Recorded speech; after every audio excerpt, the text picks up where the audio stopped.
আমি কত যুবকের জানাজা করাইলাম, আমি কত যুবকের গোসল করাইলাম, আমার দুই হাত দ্বারা কত যুবকের মাটির মধ্যে শোয়া দিলাম। ওই যুবকের তো চিন্তাধারা ছিল আমি আরো বাঁচবো, বিবাহ করবে, সন্তান হবে, স্ত্রী হবে, পরিবার হবে, রাজনীতি করব, মেম্বার হব, চেয়ারম্যান হব, সরকারি চাকরি পাবো, ব্যবসা করব, বিদেশে যাব।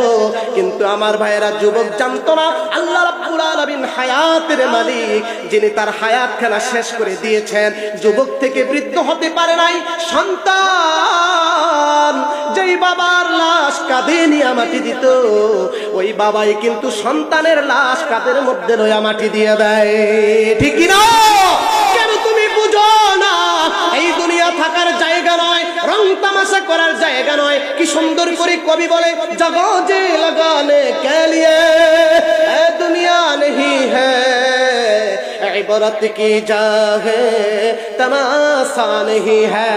এই দুনিয়া রং তামাশা করার জায়গা নয় রে যুবক, এই দুনিয়া খেল তামাশা করার জায়গা নয়। ও যুবক, সেমিনারের মধ্যে তোমারে পাওয়া যায়, সিম্পোজিয়ামে তোমারে পাওয়া যায়, কনসার্টের মধ্যে অশ্লীল নারীর ডান্স নাচ দেখার জন্য তোমারে পাওয়া যায়, হলুদ সন্ধ্যায় তোমারে পাওয়া যায়, গায়ে হলুদের অনুষ্ঠানে তোমারে পাওয়া যায়, কিন্তু কোরআনের বাগানে পাওয়া যায় না, মসজিদের কাতারের মধ্যে পাওয়া যায় না। মসজিদের কাতার গুলো খালি পড়ে আছে, হাত ছানি দিয়ে যাচ্ছে যুবক, আসো নামাজের জন্য আসো।